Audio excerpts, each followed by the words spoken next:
Well, welcome. My name is Ward Keever. I am the founder and president of Covenant Wealth Strategies. Today is Tuesday, August 15th, 2023.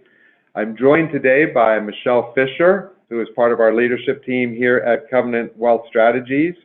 Today's presentation is being recorded and will be available for replay on our Covenant Wealth Strategies website by the end of next week.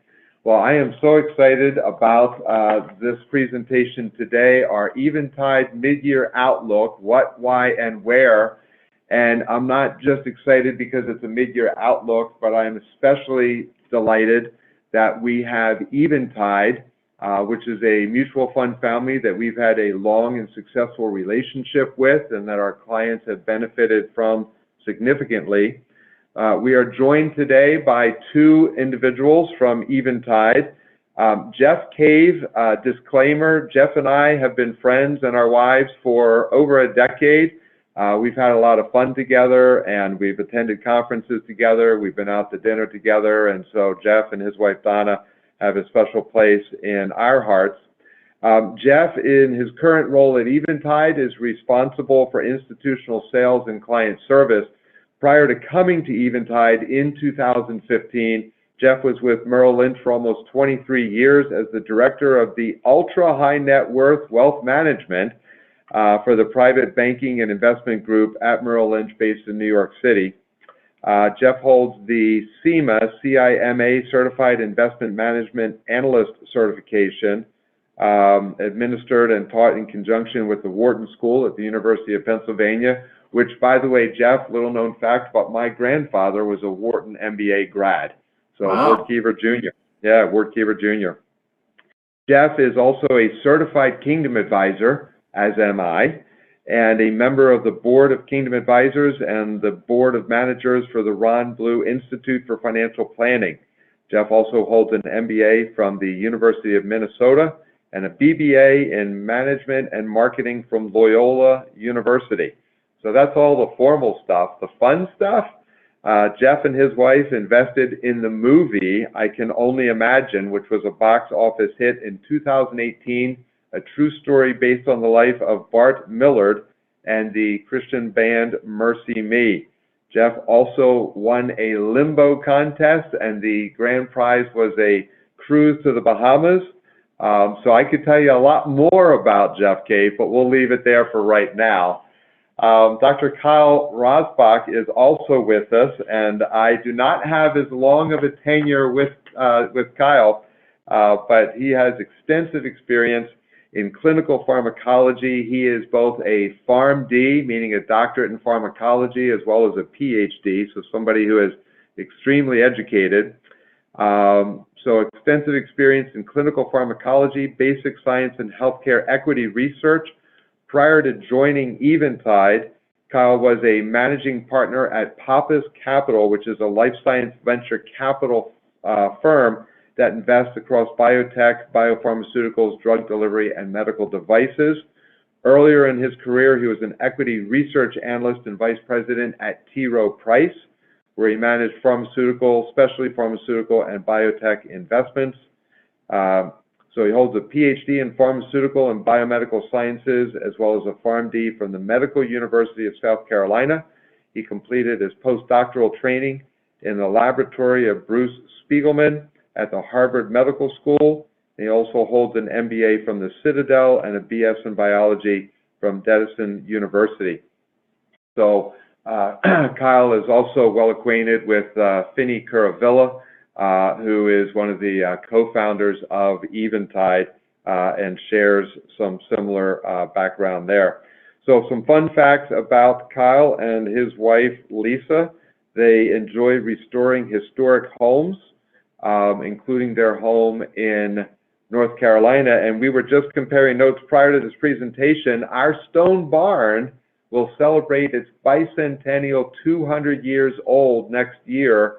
In 2024, it was built in 1824, and Kyle and his wife Lisa, their home was also built in 1824. So we've got some things in common, as well as their love of dogs, which of course won Michelle's heart right away, but Boykin Spaniels, which are the state dog of South Carolina. So without further ado, I'm going to turn it over to Jeff and Kyle, and I would just say that there will be Q&A at the end, but you can email your questions anytime to Michelle, two L's, Michelle with two L's, at covenantwealthstrategies.com. We'll queue up those questions, and then as time allows, at the end of the presentation, we'll present questions to Jeff and Kyle. So I think I covered everything. Jeff and Kyle, it's all yours. Take it away. Thank you. Thank you, Ward. That was fun. I appreciate the introduction. Thank you, Michelle. Pleasure to be here. Love to partner with Covenant Wealth Strategies. You guys have been awesome to work with. I think any of your clients have known you for any amount of time, know how caring and diligent you are. So just a treat to be with you all this afternoon. So thank you. Important disclosure slide. So here at Eventide Asset Management, we cannot guarantee the views in this presentation will be accurate. And obviously, we don't offer any legal investment or tax advice. And Eventide's trademark is called Investing That Makes the World Rejoice. It's a figurative manner of speech, if you will, to serving investors by helping improve the world through investments. And that's one of our passions here at Eventide to do that. And so we'll jump in. As mentioned by Ward, you can submit some questions. We love your questions to Michelle at covenantwealthstrategies.com anytime during the presentation, and they'll be sorting through those, and hopefully we can get to all your questions towards the end of the presentation. Let's jump into the macro and economic updates. So here we are with the Standard & Poor's 500, which is just a broad index that measures the markets, if you will, and it has trucked higher year to date, surprisingly higher, because a lot of pessimism, a lot of concerns about recession and fears, and the Fed raising rates. And as we like to say, the market will climb the wall of worry, and it certainly has done that this year, quite the surprise of many folks. I'll talk a little bit more about that as well. So, but what's interesting about this is the market's gained so far this year, which is about 500 stocks. I think it's slightly over that right now on the S&P 500. Mostly came from seven of the biggest stocks. Some people are calling these the Magnificent Seven. So that would be Apple and Microsoft, Google, Amazon, Nvidia, Tesla, Meta, which is, you probably know it more as Facebook, but that drove 73% of the returns this year for the first half of this year was just those seven stocks. And that is the narrowest breadth in history. Quite amazing. The total market cap of these seven stocks is roughly half of the United States GDP, which is astounding as well. If you look at these seven stocks, bullet point 4, the price to earnings ratio, PE ratio, is 40 times. That seems really high, but we'll get into that a little bit. However, without those seven stocks, this broad index known as the Standard & Poor's 500 trades at about 15 times earnings, which is much, much more reasonable and from a historic perspective. So earnings growth on the stock for second half of this year is expected to be 21%. This is the Magnificent Seven. That's a really strong gain versus only 10% for the rest of the S&P 500. So again, very surprising actually that growth beat value this year by 24%. No one was really calling for that or expecting that, at least not on Wall Street. So how did we get to such an elevated tech concentration?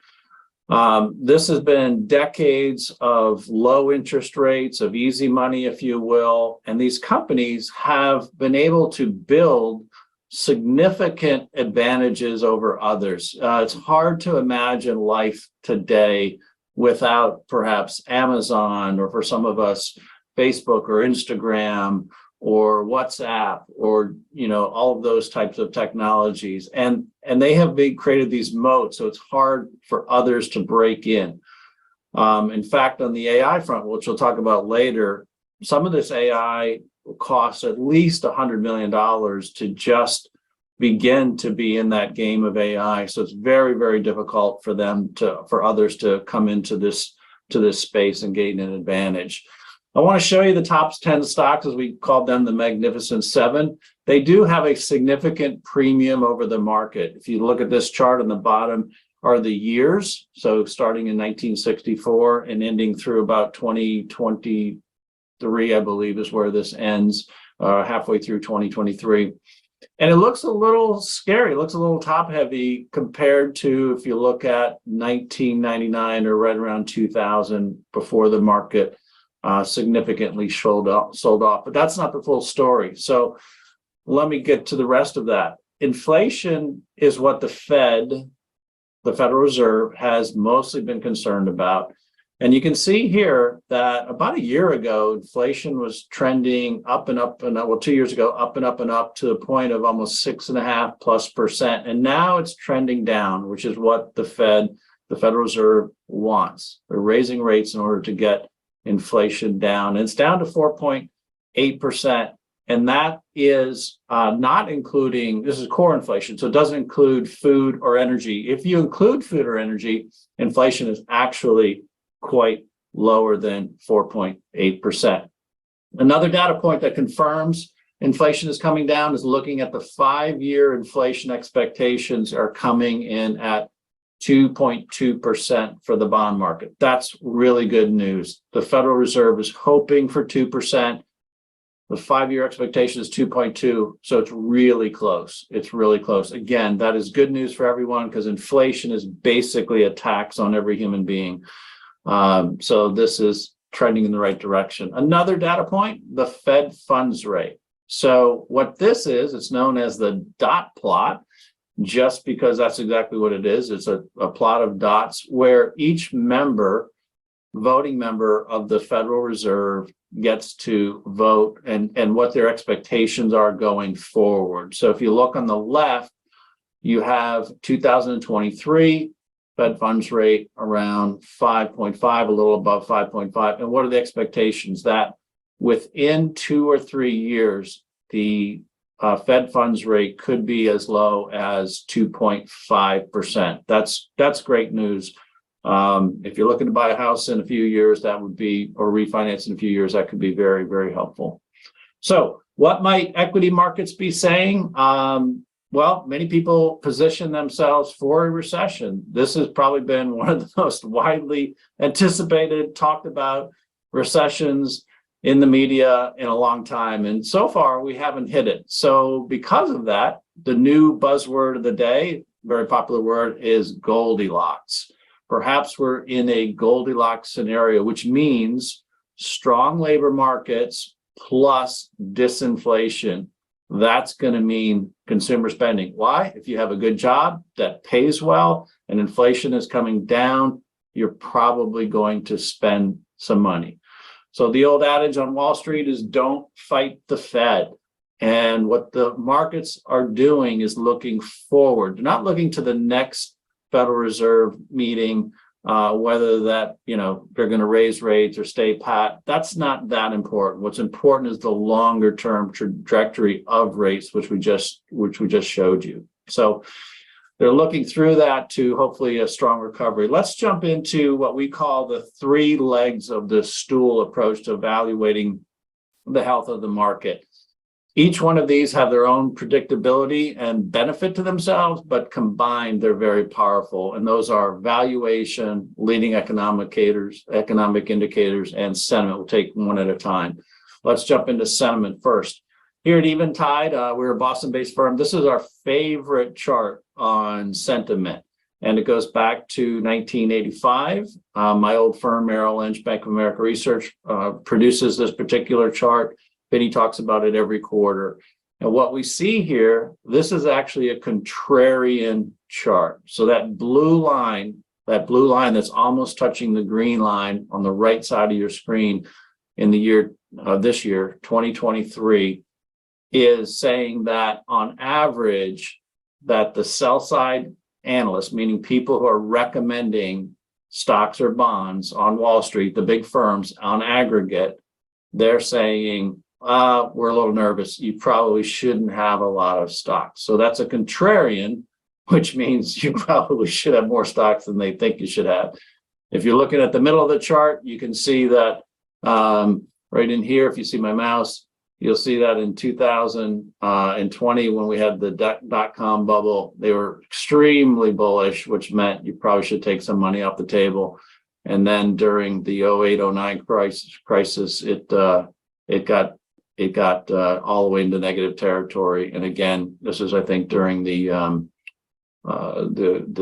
Greece crisis and some other things that were happening around 2011, et cetera. So it's a contrarian. So it's actually good news that people are nervous. So if you're nervous, you're in a common company, and you may not need to be as nervous as you might feel.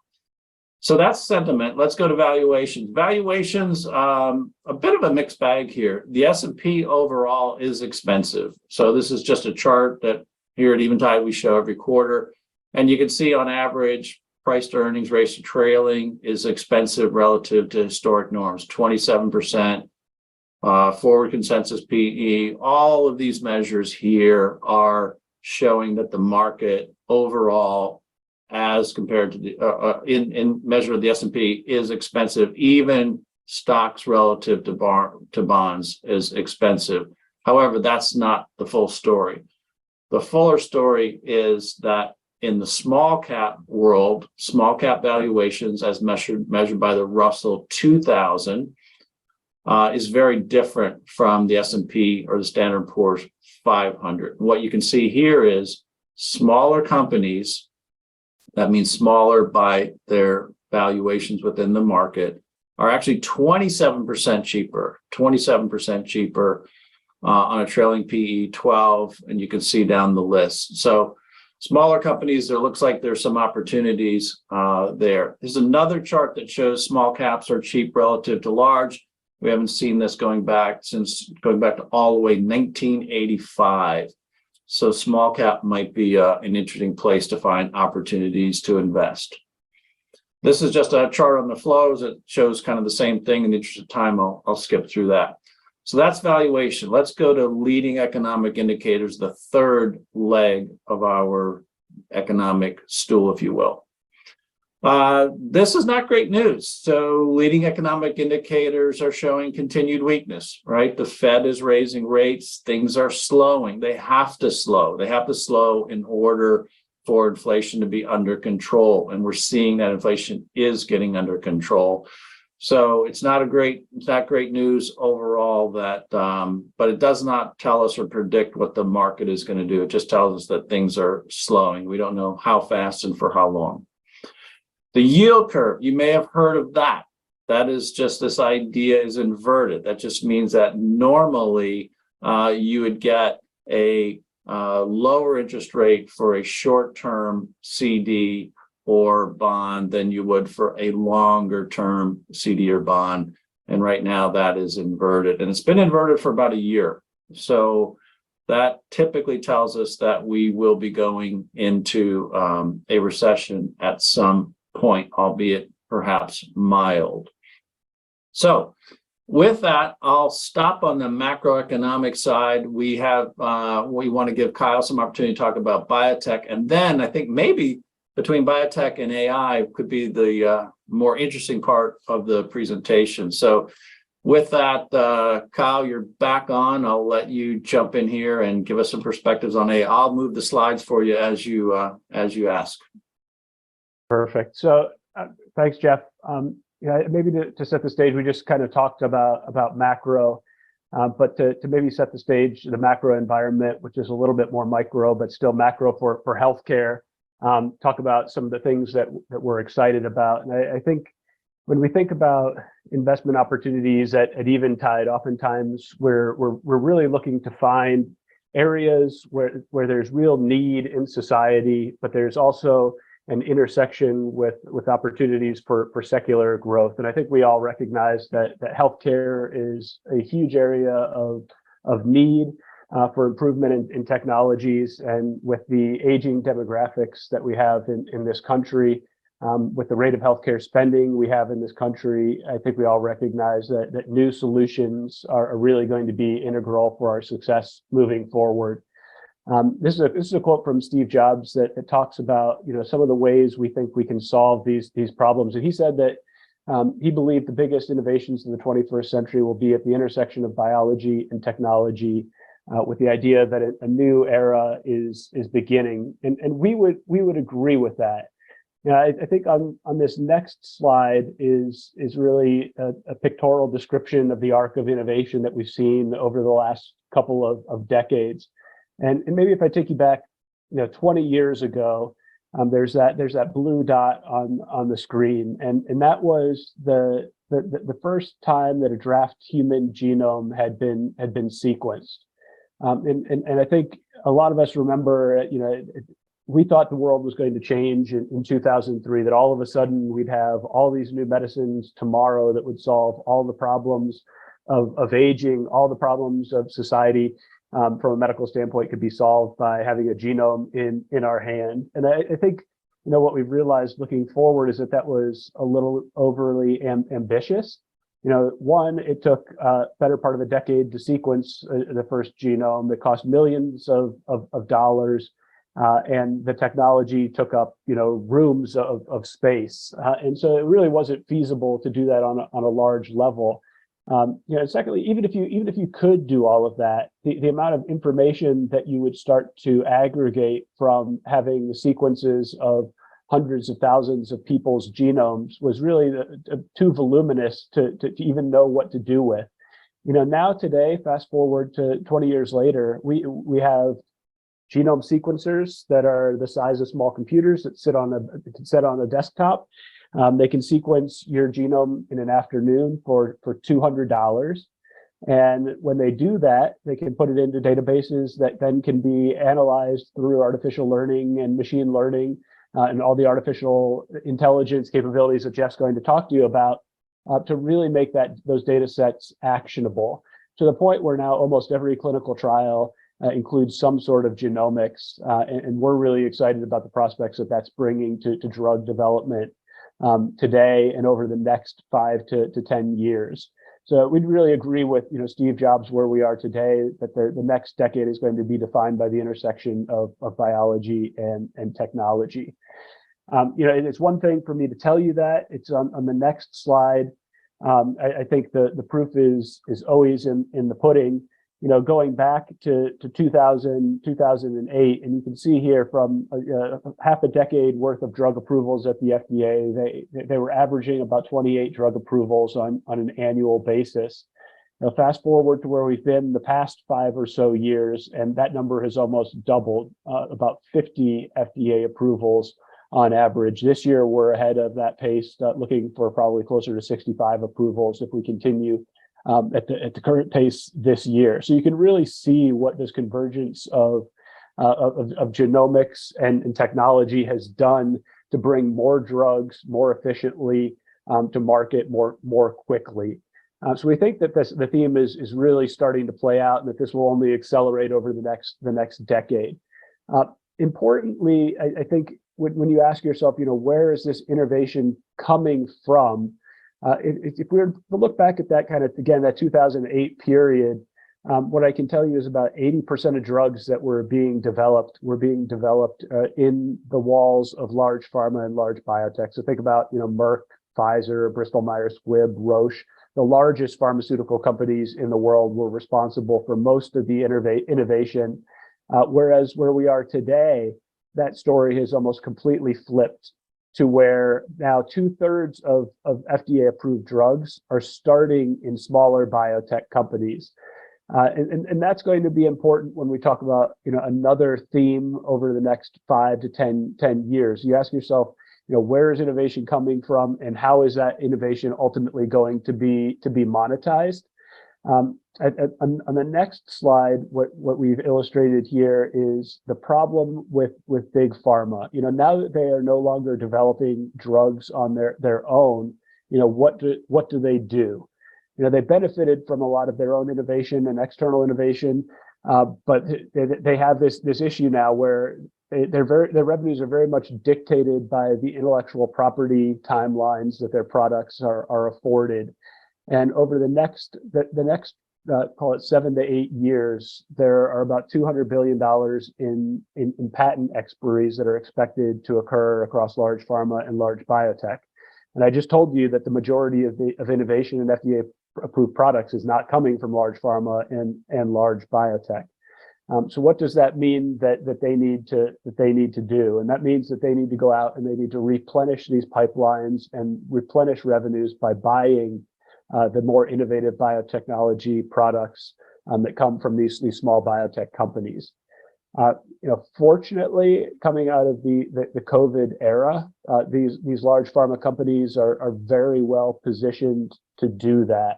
And on the next slide, what you'll see is really the cash balances across all the large pharma and biotech companies. These are a little bit complicated slides, but I think they're summarized nicely on the bottom one there, where you can see billions of dollars on these companies in aggregate on their balance sheets. And we're now at record high amount of cash being stored on these balance sheets. COVID's been a massive tailwind for cash generation from these companies, just in the period where they need to go out and be buying innovation. Just to put this number into perspective for you a little bit, this $130 billion of cash on balance sheets, that's enough to go back to the publicly traded biotech index and acquire every company in that index just with cash. So there's plenty of money on the sidelines to go out and buy biotech. We think that's going to be a really important driver of the biotech industry and valuations over the course of the next half decade or so. So I told you the need to acquire innovation, and I told you that there is the capability to do that.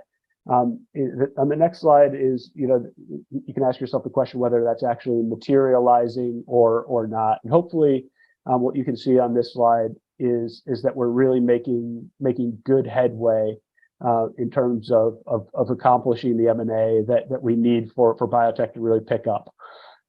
So on the right side is deal volume in red, those red spikes.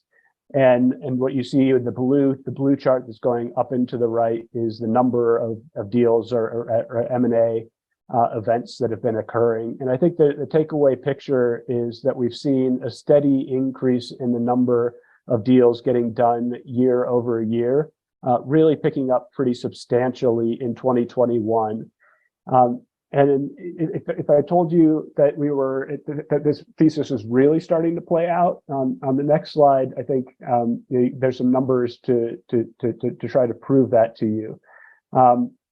So far this year, we're off to one of the best starts in terms of M&A that we've ever had in the sector. We're actually on pace to have the second greatest year in terms of dollars for M&A in the history of the biotech industry.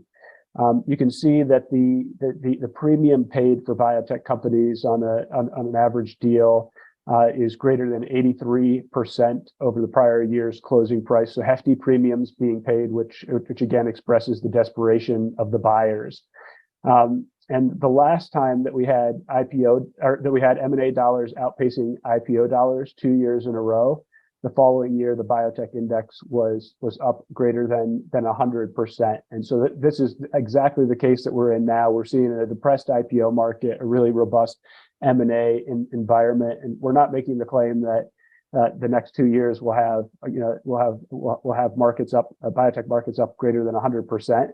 But it does set us up for a meaningful run should the macro environment improve, which we anticipate it to over the next, call it 12 to 18 months or so.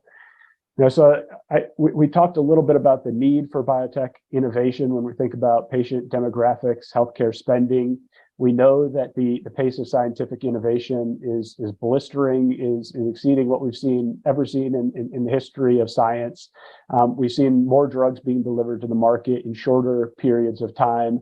And we see an environment where pharma and biotech are desperate to acquire innovation from the small cap biotech companies that we really find ourselves investing in. if I was to tell you all those things, you would probably guess that the biotech markets have been very, very robust. A lot of tailwinds for the industry. But where Jeff started out this presentation is really that the macro environment has been less favorable for smaller cap companies that are dependent on raising capital over long periods of time. Those assets have been very out of favor over the last 2 years or so.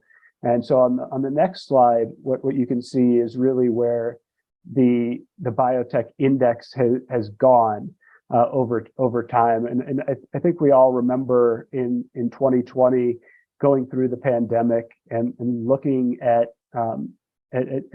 what vaccines could potentially deliver to the world in terms of value. And that's where you start to see people day trading biotech stocks on their couch, pushing a lot of liquidity into the industry, to where the XBI index here reached all-time highs above $165 a share. And then people went back to work. There was a vaccine winner. Liquidity started to flow out of the sector. And then the double whammy was the Fed then putting quantitative tightening in place and raising interest rates at a pace that we have never seen before. And that was really the second major leg down there that you see. So the depth of the pullback we saw in the biotech markets and the duration of pullback that we've seen has been historic. And you can see relative to the trend line in red, the biotech market valuations remain depressed despite all of the tailwinds that we just walked through. And that's really the reason that we're so excited about where biotech is today. We think there's a bright future ahead of the industry, the ability to solve major problems for society, individual patients and their families, and the ability for us to invest in these companies at valuations that are as low as they've been in the last 8 or so years. So maybe I'll stop there and turn it back to Jeff to talk about AI. Great. Thanks, Kyle. Really good stuff. Appreciate it. Hey guys, before we move on to that, and Kyle, thank you so much for all of this information and the compelling story that you're sharing. Would you mind if I could ask you, and I know this is kind of off script, but I'm aware that there's a 15-minute podcast out there where you were interviewed, and it was less, if you will, about the, per se, economic thesis for biotech and that sort of thing, but it was more about the life-changing results of the deployment of capital and the investment of capital into some of these therapies. Could you not take 15 minutes, but could you speak to that a little bit and maybe just share part of that story and maybe reference the podcast so that people who would like to hear more about it can go and check out that podcast? No, absolutely glad to do that. And I think that you can find on our website a number of these podcast series. Maybe Jeff, you have a little bit of a better idea where to look. I tend not to watch my own podcasts, so I may not be the best reference for you. But I think it's a really important point. You can invest in biotechnology for returns, and we believe there's a really attractive case to be made for us generating attractive returns by picking good stocks. But you have to also realize that when you're investing in buying a stock, you're owning a company that is ultimately going to do good or not in the world. And we love to back companies that we think are really going to be good for humanity. Remember, we started out talking about the intersection of unmet need and in secular growth themes, and we refer to these as areas of human flourishing. And those are really powerful investment themes. And in biotech, the story that Ward is referencing is in a past life, I had the ability to invest in a company that was developing drugs for a treatment of a disease called spinal muscular atrophy. And it's a terrible disease. In its most severe form, it causes they used to call it a disease called floppy baby syndrome. So babies have no muscle tone when they're born, You think about, the muscles that are most important to life are your heart and your diaphragm, so you can circulate blood and oxygenate blood is critical to life. And so these children, without having the appropriate nerve to muscle junctions, they eventually would succumb to their disease by the time they were a year old. They'd lose the ability to breathe, and their hearts would give out. And so almost universally true that these babies would never be able to lift their neck, never meet any motor milestones. Oftentimes when you're thinking about investing in these companies and you have an opportunity to look at these data sets, what you see is really just kind of dots on a plot, right? But each one of those dots is a patient. And in the case of this company, what we started to see were these motor milestones being put on a dot plot, and you'd expect to see no movement with a child. They'd all be at zero in the natural history of spinal muscular atrophy. But in a gene therapy being developed for this disease, you started to see patients moving up on the dot plot to where they're approaching what looked like what you would see with a normal child's development. That's something that I think when you see that as an investor, you think this is spectacular, and has the opportunity. This has the opportunity to do something really, really special. And you can imagine the impact as a parent. Something like this could have. You get a diagnosis that is a death sentence for your child, having the ability then for that to be followed up with. But there's a therapy we could try that may allow your child to meet your normal motor milestones, not just like live a little longer, but almost be a normal child. Like that's a spectacular step function in outcomes. And so I made the decision to invest in this company, led a $65 million financing. Ultimately, the company ended up moving the drug through pivotal FDA trials. The company was acquired for $9 billion by Novartis, and was a great financial outcome, delivering a really important product to patients. Fast forward when I was interviewing for a job at Eventide, and I had the opportunity to go meet the Eventide team at Kingdom Advisors Conference in Orlando a couple of years ago. And as I was walking down the conference, I met a friend of Eventide, a gentleman by the name of Blake Schwartz, who's also featured in this podcast. And we got to talking. He was asking me about what I was thinking about Eventide, what my role there could be, and I told him I'd be working on the biotech team, on the healthcare team, investing in biotech. And he said, "Well, do you know anything about spinal muscular atrophy?" And I said, "I do know a little bit about about that disease." And he said, "Well, I've had two children that have had that disease. The first child, we searched for a cure everywhere. We were almost going to go to China for some crazy clinical trials before our doctors stopped us from doing it. But we were desperate to find something, and there was nothing. And unfortunately, that child passed away. We had another child, our daughter, and we learned shortly after she was born that she also had spinal muscular atrophy. And again, we went through the process of is there anything that we can do? And we found out there were some clinical trials, thankfully, underway this time. And so we went to Nationwide Children's Hospital in Columbus, and we tried to enroll in this clinical trial, and they told us, unfortunately, we can't enroll your daughter because there is no more money to enroll patients in this trial.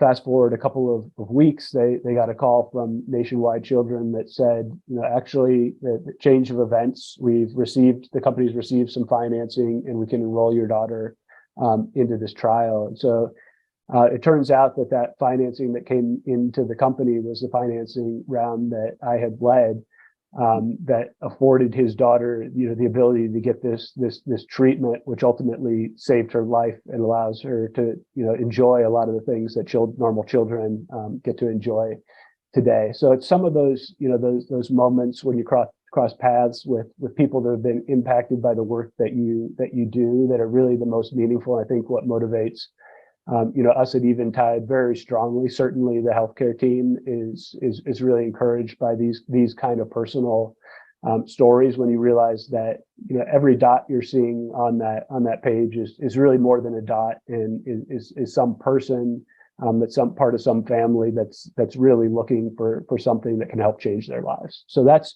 the personal aspect of what we do. Kyle, thank you for sharing, and just so compelling. And that little girl now is a 10-year-old third grader, if I understand correctly. And so just a powerful personal story, which I think carries so much weight. We're talking about investments, we're talking about returns, we're talking about cash on balance sheets and the M&A and everything happening in the biotech sector. But the real life stories of people's lives who have been impacted by the investments that we make and the capital that we deploy. And the fact that you just kind of coincidentally, quote unquote, bumped into him in Orlando at a conference. I mean, what are the chances of that? So just a powerful, powerful story. And I would encourage our listeners to check out the podcast with Kyle Rasbach, talking about the floppy baby syndrome and the medical breakthroughs that he was able to be part of. So Kyle, thanks for sharing that. Jeff, I'll turn it back to you. Yeah, thank you, Ward. So you can find that podcast on Spotify, Investing by Design, or on YouTube, and there's probably a few other places as well if you do the search for it, or email Michelle and we'll get you the link for it. So, but thank you, Kyle. That's awesome. All right, we are going to jump into the last part of our presentation, which is artificial intelligence. Let me reshare my screen. Okay, got thumbs up, Ward? You can see the screen? Yeah, thumbs up, looking good. Okay, good. So artificial intelligence, this is really interesting. It's such a hot topic. I wonder if you haven't had a chance to play with artificial intelligence yet, ChatGPT is really, really interesting. So let's go into what is artificial intelligence, what is AI? It's the ability for computers to do tasks that are seemingly human. And examples are comprehending language, or playing chess, or making decisions, or expressing creativity. You can have it write poems. You can have it write poems in different genres. My brother-in-law is in the film industry, and you can have it create storyboards for you. So it's all kinds of fun things. I'd encourage you, if you haven't had a chance to do it yet, jump on ChatGPT. We actually had it write a poem for us about the detriments of inflation on the poor. So all kinds of different ways that you can look at it. But at its basic level, ChatGPT is actually an example of what's known as LLM. LLM is large language model. To understand this better, there's this notion that it can do everything and anything and then solve all the world problems by tomorrow. Well, that's probably not the case. This is the Gartner hype cycle. And what happens is anytime we get a new technology and it kind of gets some press and gets some traction, and you just think it's going to do anything and everything. Think about the hype around the internet, back in the 90s, and pets.com, and that just blew up. So then there's this trough of disillusionment. Oh, it's not going to do everything. But then you get this like slight slope of enlightenment, and then there's this plateau of productivity. Here's a one from our company. This is Robin John, our CEO, talking with Finney, our CIO, and a simple AI is suggesting an email response to this. And it's kind of, first, when you first see it, it might be a little creepy. Now we're all kind of used to it.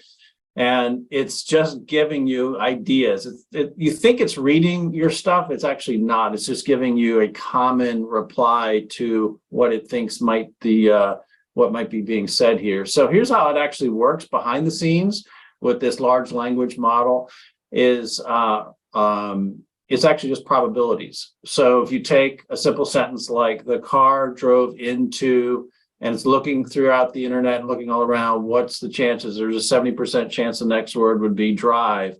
And then there's a 60% chance it might be driveway. So the car drove into the driveway. If you type parking, then it might say there's an 80% chance that the car drove into the parking lot. So it's not true intelligence. It's actually mathematical formula.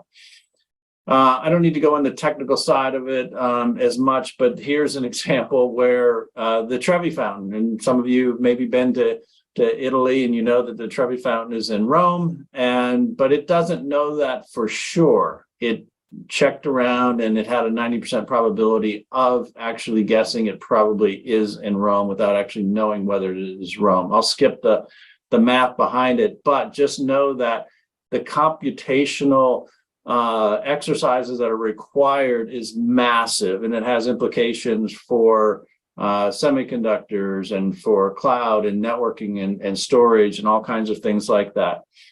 So it is a glorified autocomplete in reality. So if you said, I'm making progress slowly, but most of us familiar with the English language would say slowly but surely, right? So it's not logic, it's just mathematical probability. So what we did is we said, okay, let's just give it a simple test. What's 2 times 30? Well, that's easy. It got the answer right. It was 60. Okay. But what's interesting is, can you get it to make a mistake? And here at Eventide, Finney Cravel, our CIO, again, he was able to get it to make a mistake on the very first try. So not that hard of a math problem. What is 782 times 23 minus 12? If you're a savant, you could probably do it in your head. But it takes about 5 seconds on a calculator. And AI came back with the answer 17,986. Well, thank you, but you're wrong. It's actually 17,994. So we gave it a second chance. We asked it again, and it says, oh, my apologies for the confusion in my previous response. The correct answer to your arithmetic expression is actually 17,966. No, sorry, it's still wrong. The reason we gave it this simple math equation is we figured, what's the likelihood that it has seen this mathematical equation in the past? It probably hasn't. So that's how easy it was to trip it up, is just showing it something it probably hadn't seen before. So here's another example. What's the world record for crossing the English Channel on foot? Now, everyone knows the English Channel is between France and England, and it's about 150 miles. You can't walk on water for that long. Now, there is a tunnel underneath the water. Somebody pointed that out, but that's not what we're asking. We're asking cross the channel on foot. And so it really struggled with trying to understand that, and it gave some ideas, but it just couldn't grasp a very simple concept like that. So if you saw 60 Minutes, they were trying to use Bard, which is another form of AI, and it asked this question, what about, and this made national news, a high-profile mistake here, but it's asking, well, what about inflation? And if I want to learn more about inflation, what are some good resources or books I should read? And here you've got Milton Friedman. This is a very, very well-known economist, saying, oh, you should read his book, The Great Inflation Causes and Consequences. The problem is these books don't exist. So that's pretty problematic, actually. So it's not quite as intelligent as we think it is. So this phenomenon is called a hallucination, if you will. And so these are some of the dangers. In May of 2023, actually, this guy got in a lot of trouble. It was discovered that Stephen Schwartz submitted 6 fake cases in a legal case, precedents that were generated by ChatGPT. So here's a lawyer who's fighting for a case, and he thought he would just save some time and some money in doing the research for the case, and he presented what ChatGPT presented, and he actually ended up getting fined because the cases that he showed did not come to the conclusion or were not exactly parallel with the case he was trying to defend. So that's highly problematic. It's also missing a basic comprehensive, right? So here's another example. What is larger, 9,234 or 10,023? And it says 10,000 is larger. Okay, got the basics right. 10,023 is larger than 9,234. Good. But then when you ask it, why? Okay, this is because the number on the leftmost digit is larger in 10,023 than 9,234. So it truly doesn't understand what it's talking about. Since 1 is larger than 9, that doesn't make any sense. It can't comprehend basic things that we can comprehend. It also doesn't understand jokes, right? So if you're a dad like I am, I get yelled at for my dad jokes. Why was 6 afraid of 7? Because 7, 8, 9, it's a play on the word 8, ATE, right? And then it's trying to explain the answer. The joke is a play on words, so it gets that part, but 6 is afraid of 7 because 7, 8, 9 sounds like scared. The joke is a pun. So it's trying to figure it out, but it doesn't quite get it. So I guess all of you comedians out there, you're safe for a while with artificial intelligence. So showing a lack of common sense. Here's another one. If a woman can make 1 baby in 9 months, how many months does it take 9 women to make 1 baby? And explain your answer. And I don't, in the interest of time, we won't go through it all, but it says, therefore, it takes 9 women 1 month to make 1 baby. Well, okay. You moms out there are scratching your heads. So it's crucial to understand the different types of artificial intelligence. So we just kind of went through LLMs, and they have made a quantum leap in the last 5 years. You see it in texting, you see it in autofill for emails and other things like that, or Google searches. Google searches are actually a little bit more advanced because it kind of knows what you've searched in the past and how what you might be thinking about. So, but AGI is actually more akin to human reasoning, and that's further, much further down the road, this notion of artificial general intelligence. But there's a big debate going on, and it's actually very fascinating. Grady Booch is a chief scientific officer, software engineer for IBM, and he debated this other guy, Gary Marcus, who's a PhD and a professor of psychology and neuroscience at NYU, and this particular gentleman, Dr. Marcus, he founded geometric intelligence and machine learning, and they're debating back and forth, how fast can this happen, and in our lifetime or not in our lifetime, and these two brilliant minds basically diverge on artificial intelligence. Grady is saying, Booch is saying, this is not going to happen in our lifetime. It's not going to happen in your kid's lifetime. It's probably not even going to happen in your children's lifetime. Whereas Gary's taken the position, AGI will not happen in your lifetime, or will it? He's saying it probably will.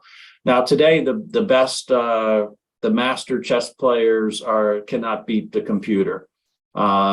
So eventually this stuff will come around, and there will be some interesting applications. In fact, even today, with the limitations that we already discussed, there are some benefits. So with human supervision, you can benefit certainly through education, media, certainly music. You can have some fun and have it write a song. You could ask it to, hey, look at the top 10 best country western songs, for example, and write a song that might have the elements of a top country western song, and it'll attempt to do that for you.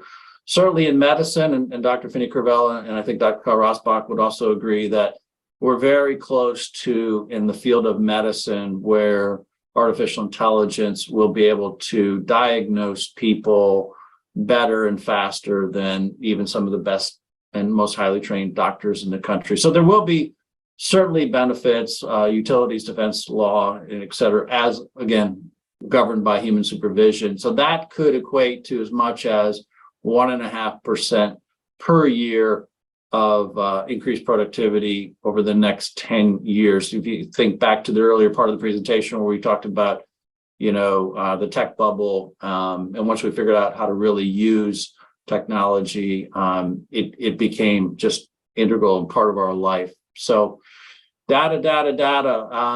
When I was in grad school, my roommate bought an IBM computer with a 20 meg hard drive, and we joked with him saying, That's like parking your car in, the Superdome, where I grew up in New Orleans. Like, what are you going to do? Park a car in a Superdome? It makes no sense to have that much space. You'll never use that much data. Well, now one picture could have 20 megabytes, and we're getting into yottabytes, Bronto bytes. I wonder if those would be good with barbecue. Maybe, I don't know. Just kidding. Geobytes, et cetera, et cetera. So it's getting, again, lots of implication for what's going on there. But we need to really think more deeply about the risk and the ethics for a moment. So mastering language has significant power. Words have power. Words can speak life. Words can speak death, the power of the tongue. You've heard that expression before. And here are some examples of people that have Churchill, with England in World War II. You think of J.W. Rowling with her writings, and I think of Hitler as a negative example of using the power of language to try to crush and defeat a whole generation of people in the Jewish nation. You think of Kennedy and his vision and his articulation, and this lady here who wrote Uncle Tom's Cabin. I'm blanking on her name, but so it can be negative or powerful, but words, you definitely are powerful, and we have to be careful with the mastery of those words. And then the risks of AI and LLMs are very enormous. Deep fakes. So right now, if I were to call my financial advisor and ask to transfer some money, I'd be on a recorded line. But this particular talk is being recorded, and I've got other talks that are recorded.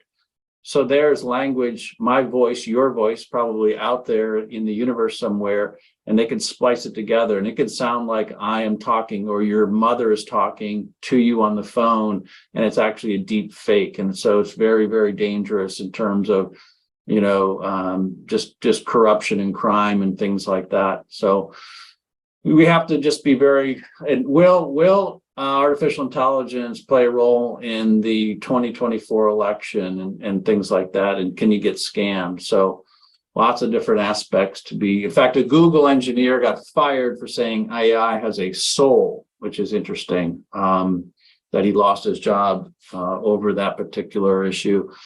But lest we be too negative about the aspects of AI, I do want to give you a positive one. Unfortunately, as you know, many, especially younger gals, and to some extent younger guys as well, they suffer from depression or anxiety and things like that. And here you actually have AI with a positive app where you can have it understand you and listen to you, and then play certain types of music that begin to soothe you and take away some of the anxiety. So if you're not familiar with that, I encourage you to take a look at that. So in conclusion, and I'm sorry we're running quickly out of time, but artificial intelligence, there's some benefits, but there's some challenges, and stocks overall on the smaller side are cheaper.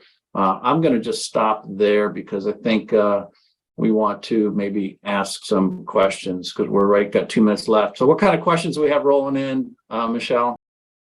Thank you. So I think one of the questions that had come in was about the types of investments that per se are doing good things. I think Kyle kind of spoke to that with his presentation. A separate question might be along the lines of some of these innovation in health care. Seems as though it's so expensive. But what about the idea of how innovations actually reduce costs? And maybe we could go back to the genome in terms of in 2003, what it cost and how long it took, versus the technological innovations today, what it costs and how long it takes to map a genome and the applications of that through personalized medicine. Yeah, and I think I'd just say that we believe there are real efficiencies being put into drug development process that should reduce the cost of developing new medicines. It's historically cost somewhere between $800 million and $1 billion to bring a drug to patients. When we think about some of the models that even we're putting in place in our private investing, in our venture funds, looking at smaller companies, we're looking for diseases where we understand the underlying genetic cause of a disease, and we can match that with a tool that goes and very specifically targets that underlying cause. And if you can do that, you can typically get really outsized treatment effects. When you get outsized treatment effects, like big differences, life and death differences, then you can run much smaller clinical trials from a statistics perspective. And those smaller trials mean faster timelines, fewer patients, and all that means that we can develop medicines much more cost efficiently. So I think we've got plenty of examples where those kind of things have been used, where we can generate, we've seen 20+x returns in pretty short periods of time. And so it is possible with good and thoughtful stock selection to find those kinds of companies. And I wonder how you're using the new AI tools that are available to help with some of that, maybe in the form of modeling or analysis of super large data sets or that sort of thing. Yeah, the team is definitely starting to dabble. I think it's for certain tasks, it's very useful. I would say in the space that we play in, there's the human element of evaluating a management team that can really execute on a vision is still something that you can never outsource to AI. But it is very helpful in dredging through massive data sets and providing, especially some of the junior people that would spend weeks doing that, allowing them to do that in a much shorter period of time. I'll share from personal experience one other thing that you cannot outsource to AI. So I had downloaded the Chat GPT app, and I was playing around with it a little bit, and I asked it to write a romantic poem to my wife, which it quickly did, and seeing the opportunity, copied and pasted it and sent it in an email to my wife, who promptly replied, "What the heck is this?" or something along those lines, because I'm not a poet, and I certainly don't have a creative bone in my body. She immediately recognized that it was not something that originated with me. So there are definitely things that you cannot use AI and ChatGPT for. One other thing I just wanted to say, Jeff, is something that you spoke about there just a moment ago, the idea of deep fakes. So I had been doing some reading and some study on this, and they say that if there are recordings of as little as 5 words in your voice, that they can basically synthesize an entire vocabulary as in your voice. And so these are where some scams are now coming in, where people are getting phone calls that their grandson is being held for ransom, and there's money that they want money or whatever else kind of thing. And so this whole thing is being done in an automated fashion, synthesizing people's voices, using as few as 5 words that might be out there. So one of the things that they were talking about even still is just in terms of in light of this or in the face of this, is to talk to your family and have a code word or a nickname or something that wouldn't be known to a scammer or that sort of a thing, and to have a nickname or a code word or something like that that can be brought up and used in a situation like that to be able to discern scam, per se, from reality. The other thing I've heard is that if you get one of these phone calls that says, hey, your son's here or your grandson's here or whatever, and we're going to do horrible things to him if you don't give us money, and then they pass the phone supposedly to the grandson, while this is happening, you might want to, call your grandson, and turns out that he has no idea what you're talking about, and he's doing just fine. And of course, he's studying for his exam, which is coming up on the next day, right? So just being aware that this stuff is going on, and it's the dark side of some of these technologies, but just kind of some real world applications and some suggestions based on some of the things that I've been reading. Well, Jeff and Kyle, we are so thankful for your time and spending some time with us. We're very thankful for, Kyle, the work that you and Finney and the rest of your team are doing there at Eventide in the healthcare and biotechnology. That particular fund, the Eventide Healthcare and Life Sciences Fund, is a fund that we've used for many years in our models, and many of our clients are benefiting from. So again, we thank you for the work that you're doing. We take a personal interest, and I think it's great that the phrase or the saying that you can do well by doing good. Or as Eventide likes to say, investments that make the world rejoice. So thank you very much for your time. Again, this is being recorded. It'll be available on our website by the end of next week. If you have additional questions, please feel free to reach out to your financial advisor here at Covenant Wealth Strategies. We welcome the opportunity to have this conversation carry on forward. Thanks much.